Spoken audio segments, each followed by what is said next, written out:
আসসালামু আলাইকুম। আবারও স্বাগত জানাচ্ছি আমার নতুন আরেকটি ভিডিওতে। সবাই কেমন আছেন? Welcome to my channel Imo and Anu. আজকে আমি রান্না করব লইট্টা শুটকি ভুনা। আমি একটু ভিন্ন প্রসেসে আমার মতো করে করছি। প্রথমে আমি লইট্টা শুটকিগুলোকে ভালো মতো বেছে হালকা টেলে নিলাম। তারপর সামান্য গরম পানি দিয়ে একটু ভালোভাবে ধুয়ে নিয়েছি, যেটা ভিডিওতে ক্যাপচার করা হয়নি। এরপর তেলের ভিতরে একটুখানি লইট্টা শুটকিগুলো দিয়ে একটু সামান্য হলুদের গুঁড়া, লবণ, মরিচের গুঁড়ো দিয়ে একটু ভেজে নিচ্ছি। এতে যদি কোনো বাজে স্মেল থাকে তাহলে সেটা চলে যায়।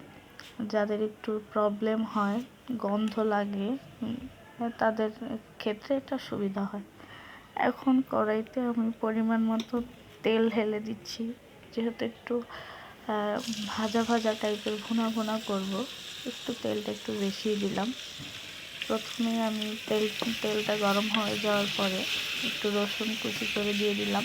আমি এখানে প্রায় ছোট সাইজের 4টার মতো রসুন কুচি করে দিয়েছি। রসুনটা একটু হালকা ভাজা হয়ে গেলে এর ভিতরে আমি পেঁয়াজ কুচি করা দিয়ে দিব। পেঁয়াজটা আমি প্রায় 1 কাপের মতো দিয়েছি। এই যে পেঁয়াজ দিয়ে দিচ্ছি।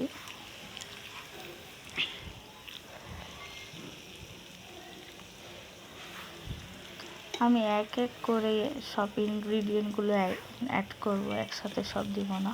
এখন আমি 2টা কাঁচামরিচ দিয়ে দিলাম আপাতত। একটু পর আমি আরেকটু দিব, যেহেতু আমার হাজব্যান্ড একটু ঝালটা কম খায়, এই কারণে আগেই সবগুলো কাঁচামরিচ দিলাম না, এতে করে বেশি ঝাল হয়ে যাবে। কারণ আমি এখানে মরিচের গুঁড়ো অ্যাড করব। এই যে পেঁয়াজটা একটু ভাজা ভাজা হয়ে নরম হয়ে আসছে, এই পর্যায়ে আমি এখানে কিছু আলু কুচিও দেবো। এখানে আমি ছোট সাইজের 2টা আলু চিকন চিকন করে আলু ভাজির মতো করে কেটে নিয়েছি। সচরাচর লইট্টা শুটকি ভুনা পেঁয়াজ দিয়েই করে, কিন্তু আমি আজকে একটু আলু দিলাম। খেতে কিন্তু খারাপ লাগে না, ভালোই লাগে, ট্রাই করে দেখতে পারে। এখন আমি একটু হলুদের গুঁড়া, তারপর মরিচের গুঁড়াটা আমি একটু বেশ ভালো দেবো, যেহেতু আমি এখানে কাঁচামরিচ কম দিয়েছি। এখানে একটু আদা রসুন বাটা দিয়ে দিলাম, দিয়ে এটাকে ভালোভাবে কষিয়ে নেব। আমি লবণও দিয়েছিলাম, লবণ দিয়ে এগুলো একটু ভালোভাবে কষিয়ে নেব। বাই দ্য ওয়ে, আমি ক্যামেরা ধরা আরেক হাতে আমি রান্না করছি, কারণ একটু কড়াইটা একটু ঘুরছে। এখন আমি এখানে একটা টমেটো কেটে নিয়েছি, সেটা দিয়ে দেব।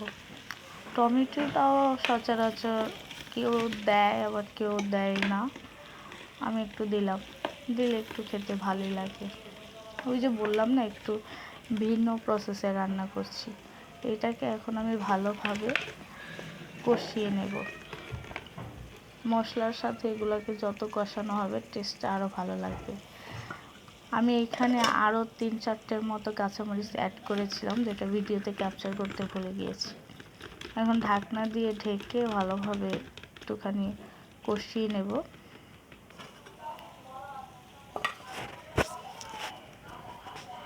এই পর্যায়ে আমি একটু চুলাটা মিডিয়াম ফ্লেমে করে ভালোভাবে কষিয়ে নিচ্ছি, না হলে নিচ দিয়ে লেগে যাবে। লেগে গেলে আবার একটু পোড়া পোড়া গন্ধ আসবে, এই কারণে। এই যে এখন আমি ভাজা শুটকিগুলো দিয়ে দিচ্ছি, দিয়ে এটাকে আবার আমি অনেকক্ষণ কষিয়ে নেব ঢাকনা দিয়ে ঢেকে ঢেকে। আসলে শুটকি বলেন বা যে কোনো রান্না বলেন, একটু কষিয়ে রান্না করলে একটু বেশি ভালো লাগে। ফ্লেমটা আমি আর একটু কমিয়ে দিলাম। আমি হট প্লেটে রান্না করছি, যেহেতু গ্যাসের খুবই দুর্দশা। আবারও ঢাকনা খুলে নাড়াচাড়া দিয়ে নিচ্ছি। বাই দ্য ওয়ে, আমি কিন্তু কোনো প্রফেশনাল ব্লগার নই বা রাঁধুনি নই। আমি যে এরকম পারি আপনাদের সাথে একটু শেয়ার করছি, সিম্পল ব্লগ শেয়ার করছি।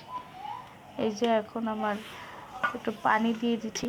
এই পানিটা শুকিয়ে আসার সাথে সাথে আলুগুলো সিদ্ধ হয়ে যাবে, আর লইট্টা শুটকিটার প্রপার গন্ধটাও চলে যাবে, মানে কষানোর জন্য যতটুকু পানি লাগে। আর এর আগে আমি কিন্তু কোনো পানি অ্যাড করিনি, আমি তেলের উপরে জাস্ট মশলাগুলোকে ভালোভাবে কষিয়েছি। এখন আমি একটুখানি পানি দিয়ে ভালোভাবে কষিয়ে নিচ্ছি।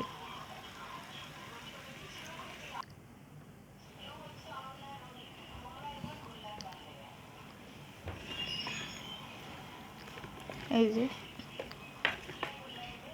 আমার লইট্টা শুটকিটা প্রায় ভাজা ভাজা হয়ে এসেছে, আর একটু ভাজা ভাজা হলেই নামিয়ে নেব। আজকের আমার এই রেসিপিটা যদি আপনাদের ভালো লেগে থাকে অবশ্যই বাড়িতে একটু ট্রাই করে দেখবেন। এই যে আজকে আমার লইট্টা শুটকি ভুনার ফাইনাল লুক এইটা।